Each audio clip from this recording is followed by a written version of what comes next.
ইন্ডিয়ার মধ্যে একটা মহল্লা ছিল, মূর্খের মহল্লা। গোটা মহল্লাটাই ছিল মূর্খের মহল্লা।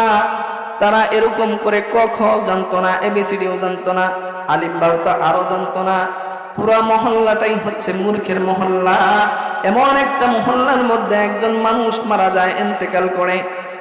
সে যেহেতু মুসলমান, যেহেতু মারা গেছে, তাকে তো কাফন দাফন করা লাগবে, ঠিক কিনা? কাফন ছাড়া তো যেহেতু মুসলমান নাম লেখে কবরে ঢুকানোর কোনো সুযোগ নাই, ঠিক কিনা? কিন্তু গোটা মহল্লার মধ্যে কোথাও কোনো হুজুর নাই যে এমন একজন জাননেওয়ালা, যেই মানুষটা এই মানুষটাকে জানাজা পড়ায়া কবরের মধ্যে রাখবে। ঘটনাটা মনোযোগ দিয়ে শুনেন। ইন্ডিয়ার একটা মহল্লার কথা বলতেছি। এমন একটা মহল্লার মধ্যে এমন একজন মানুষ ইন্তেকাল করলো।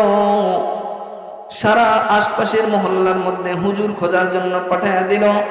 দেখো কোন এলাকায় হুজুর আছে, একজন হুজুরকে তালাশ করে তোমরা নিয়ে আসো।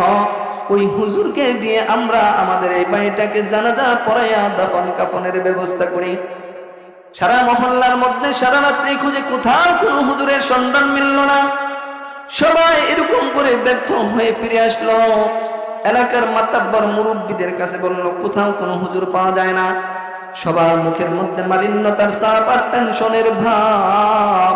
হায় রে, আমাদের এই ভাইটা মরে গেছে, এখন যদি জানাজা দেওয়ার মতো কোনো লোক না পাওয়া যায়, তাহলে এই লাশটা তো কিছুক্ষণ থাকলে ফুরে যাবে, ফেটে যাবে, গন্ধ ছড়াবে।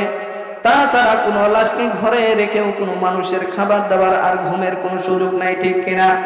সকলে টেনশন আর পেরেশানি পড়ে গেলেন। সকলে মিলে এরকম করে মুরব্বীরা মশওয়ারা করলেন। আমাদের ওই রুট আছে, মেন রুট দিয়ে যাতায়াত করে অনেক দেশের এলাকার মানুষ, ঠিক কিনা? এক কাজ করা যায় কি, আমাদের রুটের পাশে কয়েকজনকে দাঁড় করায় দাও। ওই রুটের মধ্যে চলতি কোনো মুসাফির যদি আমাদের মিলে যায়, ওই ভাইকে যদি আমরা বলি আমাদের একটা মানুষ মারা গেছে, তাকে একটু জানাজা পড়ায় আমাদেরকে উপকার করো। আমাদের গ্রামটা 1-1.5 কিলোমিটার ভিতরে, কোনো মুসাফির ভিতরে ঢুকা বের হওয়া রাজি হবে না, ঠিক কিনা? তাহলে কি করা যায়? মুরব্বীরা মশওয়ারা করে বললেন, চলো আমাদের গুরুস্থানটা তো ওই বড় রাস্তার পাশে, আমাদের এই বাড়িটাকে গোসল করে কাফন পরাইয়া ওই রাস্তার পাশে খাটিয়ার মধ্যে নিয়ে দাঁড়িয়ে থাকি। আর ওই রাস্তা দিয়ে যদি কোনো এরকম করে চলতি কোনো মুসাফির আল্লাহর বান্দা আরিম আল্লাহ মিলায়া দেয়, তাৎক্ষণিক যদি তাকে বলি আমাদের এই ভাইটা কতকাল মারা গেছে, একটু মেহেরবানি করে আমাদের এই ভাইটাকে লাশটাকে জানাজা পড়ায়া দেন, সে রাজি হবে, ঠিক কিনা? এই জন্য চিন্তা ভাবনা করে ওই লাশটাকে পরদিন সকালবেলা সুন্দর করে গোসল করে কাফন পরাইয়া ওই রোডের পাশে নিয়ে দাঁড়ায়া রয়েছে। তখন তো জনবসতি অনেক কম ছিল, ঠিক কিনা? 10-15 মিনিট পরে পরে 2-1 মানুষ রাস্তার মধ্যে দেখা যাইত। আর এরকম করে ওই মানুষগুলা দীর্ঘক্ষণ পর্যন্ত লাশটাকে নিয়ে দাঁড়িয়ে আছেন। সূর্য বাবা আমার অনেক উপরে উঠে গেছে, তাপমাত্রা বেড়ে গেছে, সকলের চেহারার মধ্যে মালিন্যতার চাপ আর টেনশনের ভাব। গতকালকে অমুক টাইমে আমাদের এই লাশটা মারা গেছে, এখন যদি এই কোনো হুজুর না মিলে আমাদের এই ভাইটাকে যদি আমরা জানা পড়াইতে পারি, কবরেও তো ঢুকানোর কোনো সুযোগ নাই, ঠিক কিনা? সকলের মুখের মধ্যে মালিন্যতার চাপ আর টেনশনের ভাব। আল্লাহ আল্লাহ করে কান্নাকাটি করতেছেন আর চিন্তা করতেছেন, আর কিছুক্ষণ যদি লাশটাকে আমরা ধরে রাখি, এই লাশটা ফুলে যাবে, ফেটে যাবে, গন্ধ ছড়াবে। তাছাড়া গত রাত্রে থেকে শুরু করে নিয়ে এই পর্যন্ত লাশটাকে নিয়ে আমরা বড় টেনশনে পেরেশানিতে আছি। খাবার দাবার খাইতে পারি নাই, ঘুমাইতে পারি নাই। এইগুলা চিন্তা করে আল্লাহর কাছে কান্নাকাটি করতেছেন, দোয়া করতেছেন, রব্বুল আলামিন মেহেরবানি করে তোমার একজন বান্দাকে মিলায়া দাও। এরকম করে কান্নাকাটি করে আল্লাহর কাছে দোয়া করতেছে। এমন সময় লক্ষ্য করে দেখেন একজন মানুষ, সুন্দর মুখের মধ্যে দাড়ি, মাথার মধ্যে টুপি, এরকম বাইসাইকেল নিয়ে সামনের দিকে আগাইতেছেন। সকলের মনের মধ্যে একটু আশার বাণী ফিরে পেল, হয়তোবা আল্লাহর বান্দা কোনো আলিম হবেন, আমাদেরকে রিকোয়েস্ট করলে আমাদের ভাইটাকে জানাজা পড়ায় উপকার করতে পারেন। যখন লোকটা এরকম করে সামনের দিকে আসতেছিল, এমন সময় দেখে খাটিয়ার মধ্যে লাশ আর কিছু মানুষ সেখানে দাঁড়িয়ে আছে। অমনিতে আল্লাহর বান্দা বাইসাইকেল থেকে নিচে নেমে গেছে। কেন নেমে গেছে? কারণ হচ্ছে ইসলাম আর শরীয়ত এই মুসলমানদের লাশ, ডেড বডি, লাশ, এই লাশকেও ইসলাম আর শরীয়ত মর্যাদা আর সম্মান দিয়েছে, ঠিক কিনা? জীবদ্দশায় থাকতে ইসলামের কোনো বিধিবিধান মানে নাই, মেয়ে হওয়ার পরেও মেয়েলি কোনো পোশাক পরে নাই, তারপরেও তো মৃত্যুর পরে তাকে 5 কাপড় দেওয়া হয়, ঠিক কিনা? কি বলেন? একজন মহিলা জীবনেও কোনোদিন ইসলামের পোশাক পরিধান করে নাই, তারপরে মরার পরে কিন্তু তাকে 5টা কাপড় দেওয়া হয়, ঠিক কিনা? ইসলামের দুনিয়ার জমিনে থাকতে গেলে ইসলামের কোনো বিধি বিধান মানে নাই, কোন আল্লাহ তাআলার হুকুম মানে নাই। তারপরে একজন মুসলমান যদি মারা যায়, ওই মুসলমানকেও ইসলাম আর শরীয়তের পরিপূর্ণ বিধান মেনেই তো আমরা কবরে রাখি, ঠিক কিনা? এমনকি দেখবেন এতটুকু সেনসিটিভ আমরা, লাশ দাফন করার পরে কবরের মধ্যে 4টা 5টা খেজুরের ডাল গাড়া হয়, সেটাও গভীর রাতে যদি হয়, তারপরে গাছে উঠাইয়া ওই খেজুরের ডাল পেরে তারপরে আমরা কবরের মধ্যে গাড়ার চেষ্টা করি, ঠিক কিনা? আছে না নাই? কিন্তু জীবন দশায় সে পশ্চিম দিকে ফিরে একটু আসারও করে নাই, যদি আসার পড়তো পশ্চিম দিকে উল্টা উত্তর দিকে পড়তো, এমন মানুষও আছে না নাই? জীবনে পর্দা করে নাই, পর্দা মতো চলে নাই, ইসলামী পোশাক পরে নাই, মাথায় উড়না দেওয়া তো দূরের কথা, সে নিজে মহিলাদের যে স্টাইলে চুল রাখা সেই চুল পর্যন্ত রাখে নাই, এমন মহিলা আছে না নাই? তারপরে তাকে তো 5 কাপড়ই দেওয়া হয়, ঠিক কিনা? আমার মন চায় যারা ইসলামের বিধিবিধান মানবে না, যারা ইসলাম মোতাবেক চলবে না, মেয়ে হওয়ার পরেও মেয়েরই পোশাক পরবে না, ইহুদি খ্রিস্টানদের কালচার অনুসরণ করে চলবে, তাদের মৃত্যুর পরে ইহুদি আর খ্রিস্টানদের সিস্টেম অনুযায়ী তাকে কবরস্থ করা দরকার, ঠিক কিনা? এমন যদি হইতো তাহলে সমাজে কেউ এরকম উল্টা পাল্টা চলতে পারতো না, ঠিক কিনা? কেউ যদি নামাজ না পড়ে, এমন যদি হইতো সমাজে তার এরকম করে জানাজায় শরীক হবে না, এমন যদি হইতো যে ইসলামের বিধিবিধান মানে না, তার বিবাহ অনুষ্ঠানে কেউ অংশগ্রহণ করবে না, এমন যদি হইতো তাহলে মসজিদে বেনামাজির সংখ্যা, এরকম করে নামাজের সংখ্যা কিন্তু কম হইতো না, ঠিক কিনা? এই জন্য মুসলমান ভাইরা আমার, যেই কথা বলতেছিলাম, ইসলাম আর শরীয়ত একজন লাশকেও, একজন এরকম করে মৃতদেহকেও সম্মান আর ইজ্জত দিয়েছে। কারণ কি? কারণ ইসলাম একটা ধর্ম, এমন একটা ধর্ম যেই ধর্মটা আল্লাহ তাআলার মনোনীত ধর্ম, ঠিক কিনা? আল্লাহ তাআলার শাশ্বত ধর্ম, মনোনীত ধর্ম। দুনিয়ার জমিনে যদিও সে গুনাহ করেছে, পাপ করেছে, মরণের পরে তাকে ইসলামের পরিপূর্ণ বিধান মেনে তাকে দাফন করা হয়। অথচ আজকে দুঃখ আর পরিতাপের বিষয়, যেই মৃত লাশকেও আল্লাহ তাআলা এত সম্মান ইজ্জত দিয়েছেন, আজকে সেই জিন্দা মুসলমান গুলাই বড় নিগৃহীত, নির্যাতিত, নিষ্পেষিত, ঠিক কিনা? সাধারণ মুসলমানের কথা কি বলবো? সমাজের মধ্যে নিজের মা বাবাকে পর্যন্ত সম্মান দিতে জানে না, ঠিক কিনা? যাদের সম্মান আসমানের নিচে জমিনের উপরে, আল্লাহ পাক রব্বুল আলামিন আল্লাহর পরেই যাদের সম্মান বাড়িয়ে দিয়েছেন, তারা কারা? মা বাবা। আল্লাহ তাআলা হকের কথা কুরআনুল কারীমের মধ্যে যত জায়গায় বলেছেন, আল্লাহর হকের পরে পরে মা বাবার হকের কথা বলেছেন। আজকে সাধারণ মুসলমান তো দূরের কথা, সন্তান তার মাকে বাবাকে পর্যন্ত সম্মান করতে চায় না, আছে না নাই? অথচ পয়গম্বরের হাদিস, যেই আমার বড়কে শ্রদ্ধা করবে না, ছোটকে স্নেহ করবে না, সে আমার উম্মত বলেই গণ্য হবে না। বলেন নাউযুবিল্লাহ। এই জন্য যে কথা বলতেছিলাম, আল্লাহর বান্দা এরকম করে বাইসাইকেল থেকে নেমে হাঁটা আরম্ভ করে দিল। হাঁটতে হাঁটতে ভাই আমার যখন এরকম করে কাছাকাছি চলে আসলো, ডাক দিয়ে বলে, ভাই কি ব্যাপার, কি হয়েছে? সমস্ত এরকম করে গ্রামবাসী চোখের পানি ফেলে আগন্তুক ব্যক্তির পায়ের কাছে পড়ে গেছে। বলে, ভাই গতকাল অমুক টাইমে আমাদের এই ভাইটা ইন্তেকাল করেছে, মারা গেছে। কোন আলেম না পাওয়ার কারণে আমরা তাকে জানাজাও পড়াইতে পারি নাই, তাকে কবরস্থ করতে পারি নাই। মেহেরবানি করে প্লিজ আমাদের এই ভাইটাকে একটু জানাজা পড়ায় আমাদেরকে উপকার করেন। আল্লাহর বান্দা ঘড়ির দিকে তাকায় বলে, আমি একজন সরকারি কর্মচারী, আমি একজন সরকারি চাকরিজীবী, যে পরিমাণ সময় আছে এইটুকু সময় আমার অফিসে যাইতেই লাগবে, তোমাদের এই কাজটুকুন করার মতো আমার হাতে কোনো সময় নাই। এই কথা বলার পর সমস্ত গ্রামের মানুষগুলা চোখের পানি ফেলে আল্লাহর বান্দার পায়ের মধ্যে পড়ে গেছে। ডাক দিয়ে বলে, আল্লাহর বান্দা মেহেরবানি করে আপনি আমাদের এই ভাইটাকে একটু লাশটা জানাজার পড়ায় আমাদেরকে একটু উপকার করে দেন। আল্লাহর বান্দা সমস্ত মানুষের এই অবস্থা থেকে মানবিক কারণে অনুমতি স্বীকৃতি দিতে বাধ্য হলেন। আল্লাহর বান্দার জন্য অজুর পানি আনা হলো।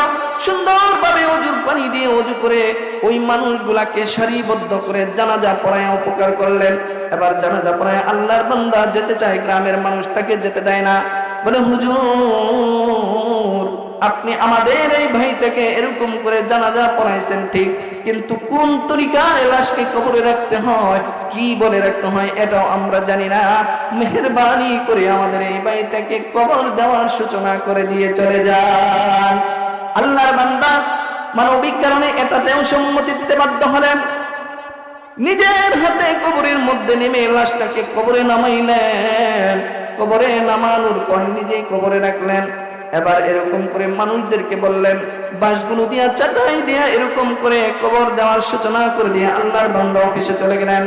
ইতিমধ্যে গ্রামের সমস্ত মানুষ কবরটাকে সুন্দর করে কমপ্লিট করে দীর্ঘ একটা শ্বাস ফেলে বাড়িতে গিয়ে এরকম করে খাবার দাবার খেয়ে কেবলই একটু ফ্রেশ হয়েছে। আল্লাহর বান্দা অফিসে যাওয়ার পর পকেটে হাত দিয়ে দেখে তার অফিসের একটা কাগজ, একটা পেপারস তার পকেটের মধ্যে নাই। আল্লাহর বান্দা কিংকর্তব্য বিমূঢ় হয়ে গেলেন। কি ব্যাপার, আমার যদি এই পরীক্ষার এই অফিসের কাগজপত্র যদি আমার কাছে না থাকে আমার চাকরি থাকবে না, ঠিক কিনা? এখন এই বান্দার টেনশনে পড়ে গেলেন। এরকম করে চিন্তা করলেন, পিছনের দিকে কাগজের জন্য কাগজের সন্ধানে বের হয়ে আসলেন। আস্তে আস্তে একদম কমপ্লিট কবর পর্যন্ত আসলেন, কিন্তু কোনো কাগজের সন্ধান মিলল না। আল্লাহর বান্দা একটু থিঙ্কিং করলেন, চিন্তা করলেন, ভাবলেন।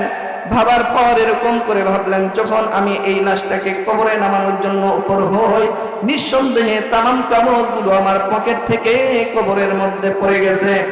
এই চিন্তা করে মহল্লার দিকে তিনি রওনা করে দিলেন। রওনা করার পর গ্রামের মানুষ কেবলই একটু খাবার খেয়ে ফ্রেশ হয়ে দীর্ঘ শ্বাস ফেলে তারা এরকম করে রিল্যাক্স হয়েছে। এমন সময় তাকায় দেখে যে মানুষটা তাদেরকে জানাজা পড়ে উপকার করেছিল, ওই মানুষটা থেকে দেখা যায় গ্রামের মধ্যে ঘোরাঘুরি করে। আল্লাহর বান্দা এরকম করে ডেকে ডেকে বলে, ও গ্রামবাসী, আমি তো তোমাদের সেই ব্যক্তি যে তোমাদের ভাইকে জানাজা পড়াইয়া তোমাদেরকে উপকার করেছিলাম, কিন্তু আমি তো একটা মহা বিপদে পড়ে গেছি। আমার মনে হয় আমার যত জরুরি পেপার ছিল সমস্ত পেপারস গুলা কবরের মধ্যে পড়ে গেছে। আর এখন এই কাগজগুলা উদ্ধার করা লাগবে, কবর খনন করতে হবে। এই কথা শুনে গ্রামের সমস্ত মানুষ অবাক হয়ে গেল, কিংকর্তব্য বিমূঢ় হয়ে গেল। বলে, হুজুর, আমরা মূর্খ সূর্খ মানুষ, পুনরায় আবার মাটি দেওয়ার পরে কোন লাশের কবর খনন করার অনুমতি শরীয়তে আছে না নাই আমরা জানি না। এখন আপনি আমাদেরকে উপকার করেছেন, আপনার উপকার করব আমরা। বলেন, যদি শরীয়ত আর ইসলাম অনুমতি থাকে আমরা আপনার এই উপকার কতক্ষণ করতে রাজি আছি। আল্লাহর বান্দা ডাক দিয়ে বলে, এখন পর্যন্ত লাশটা ফুলে নাই, ফাটে নাই, 1-1.5 ঘন্টা হবে আমরা তাকে দাফন করেছি। চলো জরুরিভাবে আমরা যাই, কবরটা খনন করে পেপারস গুলো উদ্ধার করি। এই কথা শোনার পর সারা গ্রামের মধ্যে এরকম করে আলোড়ন সৃষ্টি হয়ে গেছে। সকলের কবরের পাশে উপচে পড়া ভিড়। হায়রে, কবর দেওয়ার পরে আবার লাশকে কবর খনন করা হবে, এই জন্য তো সমস্ত গ্রামের মানুষগুলো উপচে পড়া ভিড়। আল্লাহর বান্দা মাথার কাছে জানিয়ে কমিটমেন্ট করতেছেন, এইভাবে তোমরা এরকম করে মাটিগুলা সরাও। যখন মাটিগুলা সরানো হয়েছে, আল্লাহর বান্দা ডাক দিয়ে বলে, মাথার কাছ থেকে বিসমিল্লাহ বলে এরকম করে যখন এরকম করে চাটাইটা টান দেওয়া হয়েছে, টান দেওয়ার সাথে সাথে কবর থেকে এমন সুঘ্রাণ বের হওয়া আরম্ভ হয়েছে, যেই জাতীয় সুঘ্রাণ কোনোদিন কোনো মানুষের নাকে ঢুকে না। আল্লাহর বান্দা বলতেছেন, বিসমিল্লাহ বলে একটা একটা করে বাঁশ সরাও। যখন একটা একটা করে বাঁশ সরানো হলো, কয়েকটা বাঁশ সরানোর পরে কি দেখা গেল? টাকা দেখে কবরের মধ্যে আর লাশ দেখা যায় না। কেন দেখা যায় না? কারণ কি? কারণ এত দামি উন্নত ফুল ওই কবরের মধ্যে লাশের উপর ছিটায় দেওয়া হয়েছে, যেই জাতীয় ফুল কোনোদিন কোনো মানুষের নজরে পড়ে নাই। আল্লাহু আকবার। জরুরি পেপারস গুলা ওই মৃত ব্যক্তির মাথার কাছে সুন্দর করে গুছিয়ে রেখেছেন। যখন আল্লাহর বান্দা এই অবস্থা দেখলেন, বললেন, ক্ষণকাল দেরি করো না, দ্রুত ওই কাগজগুলো আমার হাতে দিয়ে দাও।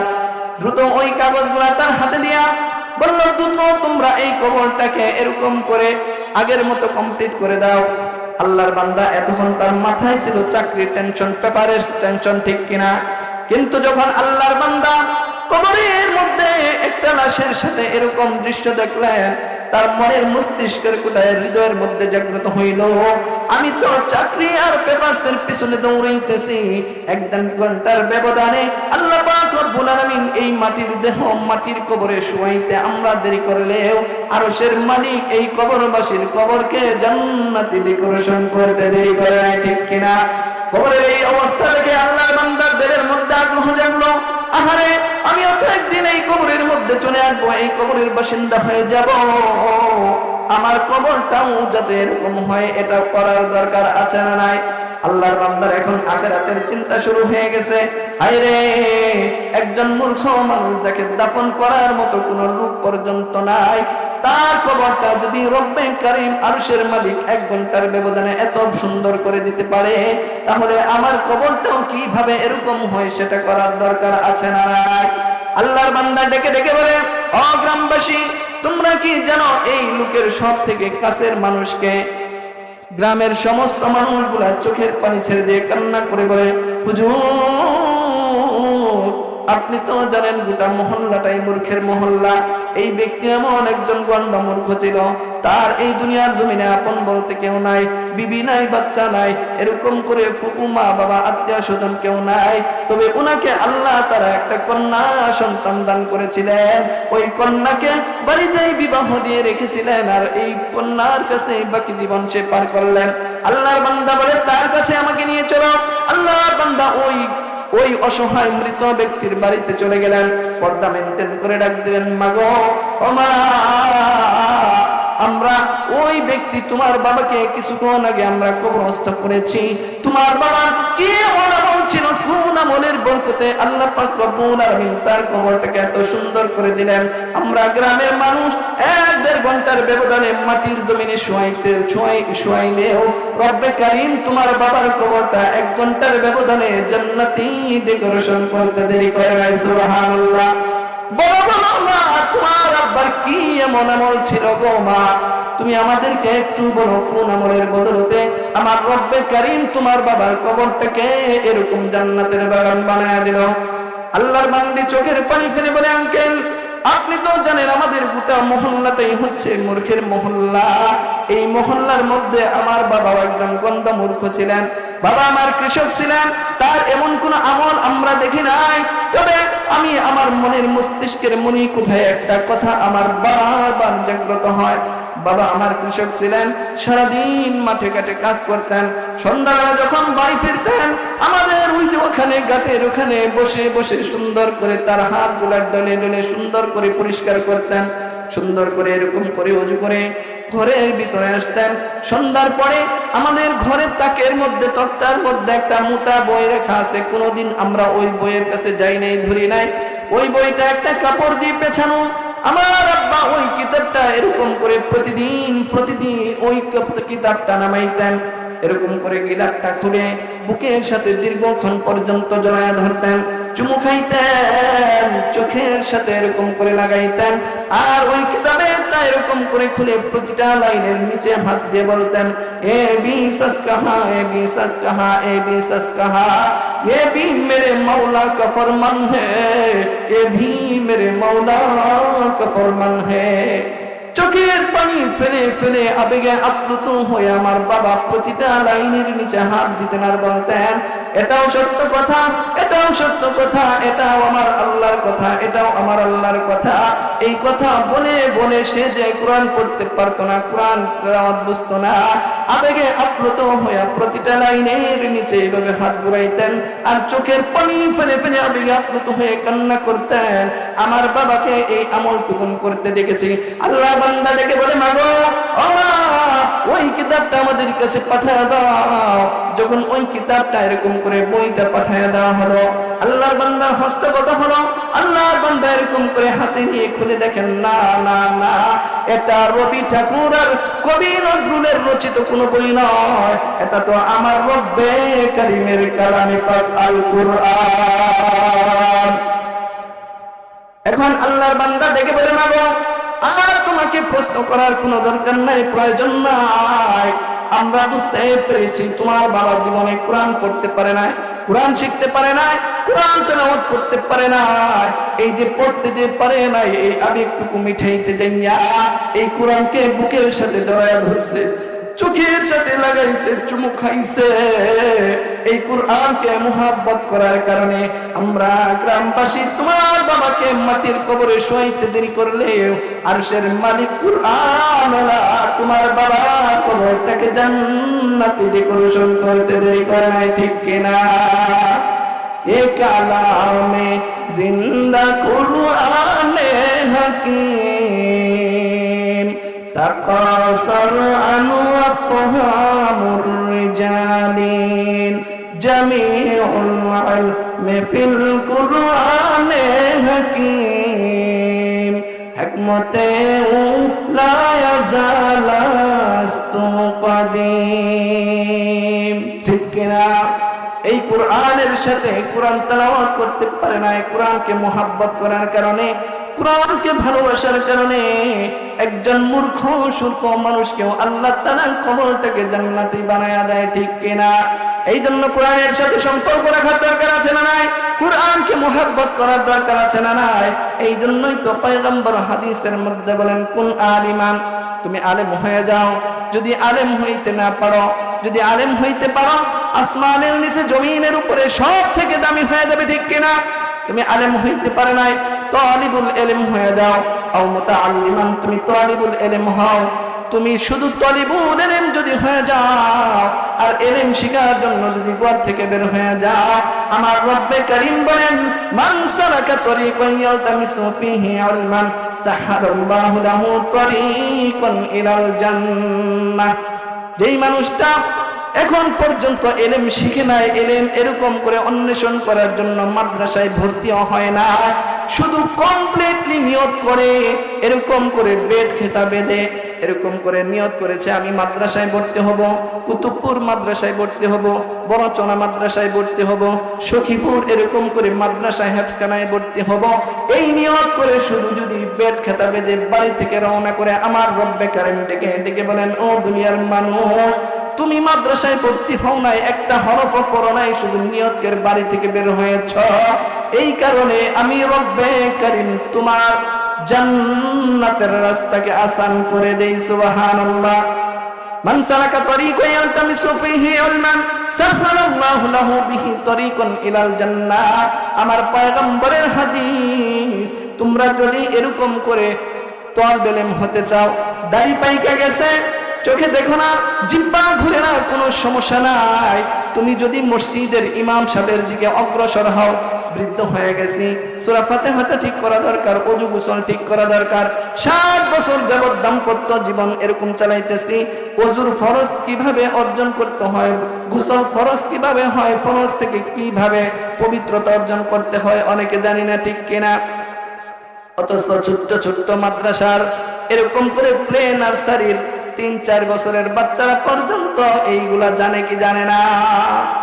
অথচ আমি কত কপাল পোড়া। এই জন্য তালিবুল ইলম হওয়ার জন্য শুধু এরকম করে এরকম ছাত্র হইতে হবে, ছোট ছোট বাচ্চা হইতে হবে, এটা শুধু সম্ভব, এটা কোনো শর্ত নয়। বরং তুমি দাড়ি পাইকে গেছে, চুল পাইকে গেছে, তুমি নিয়ত করো আমি মসজিদের ইমাম সাহেবের কাছে যাব, বলবো হুজুর আমার সূরাটা একটু ঠিক করে দেন, ওযু গোসল এরকম করে কিভাবে করতে হয় আমাকে শিখিয়ে দেন। এই নিয়ত করে যদি কেউ তালিবুল ইলমের খাতায় নামটা উঠাইতে পারে, আমার পয়গম্বর বলেন, ওই যে ছোট্ট এরকম করে বাচ্চাদের যে মর্যাদা হবে, ওই বৃদ্ধ মানুষ তার জিহ্বা লড়ে না, চোখে দেখে না, দাড়িগুলা পাইকে গেছে, কিন্তু কমপ্লিট যদি নিয়ত করে এই তালিবুল ইলমের খাতায় যিনি নাম উঠায় দিবেন তিনি কে? দুনিয়ার জমিনে যদিও সেই তেলাওয়াত করতে পারে না, কিন্তু হাসরের ময়দানে এই যে আবেগ আর মোহাব্বত নিয়ে কোরআনের শিখার জন্য চেষ্টা করেছে, এই চেষ্টার বদলতে আমার রব্বে কারীম সেদিন তোমাকে, যদিও রিকশাওয়ালা হও রিকশাওয়ালাদের সাথে ডাক দিবেন না, যদিও তুমি দিনমজুর হও দিনমজুরদের সাথে ডাক দিবেন না, যদিও তুমি এরকম করে সাধারণ কোন মানুষ হও সাধারণ মানুষদের কাতারে রাখবেন না। দুনিয়ার জমিনে যে তুমি তালিবুল ইলমের খাতায় নামটা উঠাইছিলা, ইমাম সাহেবের কাছে যা বসতো, সূরা কেরাত শিখার চেষ্টা করছো, এর বদলতে হাসরের ময়দানে আমার রব্বে কারীম ওই মানুষগুলোকে হাফেজ আলেমদের কাতারে দাঁড় করাবে। সুবহানাল্লাহ।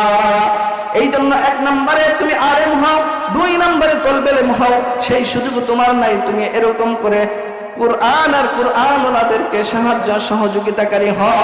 যদি তুমি সাহায্য সহযোগিতা করার মতো তোমার সামর্থ্য না হয়, অন্তত পক্ষে তাদেরকে কলিজা থেকে মুহাব্বত করো, ঠিক কিনা? কুরআনওয়ালাদেরকে মুহাব্বত করার দরকার আছে না নাই? আর জোরে বলেন, দরকার আছে না নাই? আলেমদেরকে মুহাব্বত করার দরকার আছে না নাই? ও ভাই, আলেমদেরকে মুহাব্বত করলে আলেমদের মর্যাদা, ক্রেডিট বাড়বে, বিষয়টা এরকম নয়। বরং তুমি যদি আলেমদের প্রতি মুহাব্বত লাগাইতে পারো, কোরআনের সাথে ভালোবাসা লাগাইতে পারো, আমার আল্লাহ পাক রব্বুল আলামিন বলেন, আল মারউ মা মান আহাব্বা, যেই মানুষ দুনিয়ার জমিনে যার সাথে মুহাব্বত আর ভালোবাসা রাখবে, আমি আল্লাহ পাক রব্বুল আলামিন তাদের সাথে এরকম করে হাসরের ময়দানে তাদের সাথে হাসর নাসর করে দেব। সুবহানাল্লাহ। আলেমদেরকে যদি মুহাব্বত করেন, আলেমদের সাথে হাসর হবে, ঠিক কিনা? আমরা আলেমদের সাথে হাসর নাসর হোক চাই কি চাই না? যদি তুমি আলেমদের সাথে চলতে পারো দুনিয়ার জমিনে, হাসরের ময়দানেও আল্লাহ পাক রব্বুল আলামিন এই আলেমদের সাথে তোমাকেও জান্নাতের মেহমান বানায়া দিবে, ঠিক কিনা? পঞ্চম প্রকার বলছেন ওয়ালা তাকুন খামিসান, কিন্তু পঞ্চম প্রকার হয় না, সাবধান সাবধান। কুরআন আর কুরআনওয়ালাদের সাথে বিদ্বেষ পোষণ করো না, মুল্লাদেরকে টিটকারি করো না, গালি দিও না, বরং মুল্লাদেরকে মুহাব্বত করবা। এই মুল্লাদের উসিলায় তুমি নাজাত পেয়ে যাবা, ঠিক কিনা? তাহলে কোরআনের সাথে মুহাব্বত করার দরকার আছে না নাই? কোরআনকে যারা মুহাব্বত করবে, কোরআনকে যারা বুকে ধারণ করবে, ওই যে বললাম গন্ধ মূর্খ, সে কিছুই জানতো না, তাকে জানাজা দেওয়ার মতো লোক ছিল না, সে কোরআনকে তেলাওয়াত করতে পারে নাই, কোরআনকে শুধু মুহাব্বত করছে, বুকে লাগাইছে, চুমা খাইছে, চোখে লাগাইছে, আল্লাহ তাআলার কাছে চোখের পানি ফালায়া কাঁদছে, এই আবেগটুকু মিঠাইতে পারে নাই, এর বদলতে আল্লাহ তাআলা তার কবরকে জান্নাতি ডেকোরেশন করে দিয়েছে, ঠিক কিনা? তাহলে কোরআনের সাথে থাকবো তো ইনশাআল্লাহ, কোরআনকে মুহাব্বত করবো তো ইনশাআল্লাহ, কোরআনওয়ালাদের সাথে সুসম্পর্ক রেখে চলবো তো ইনশাআল্লাহ। কোরআনওয়ালাদের সাথে যারা সুসম্পর্ক রেখে চলবে, এই কোরআন আর কোরআন ওয়ালার বরকতে আল্লাহ তাআলা এই দুনিয়ার জমিনে সর্বোচ্চ বানিয়ে দিবেন, জেনে তিনি কে? পক্ষান্তরে কোরআনের সাথে যদি বিদ্বেষ পোষণ করেন, তাহলে এই কোরআন, আপনি যত বড় নেতা নেত্রী হন না কেন, ইউরোপ আমেরিকার প্রধানমন্ত্রী হন না কেন, এরকম করে জাতিসংঘের মহাসচিব হলেও কোরআনের সাথে যদি বেয়াদবি করেন, এই কোরআন আপনার আন্ডা বাচ্চা বের করে দিয়ে ছাড়বে। চিল্লায় বলেন ঠিক কিনা?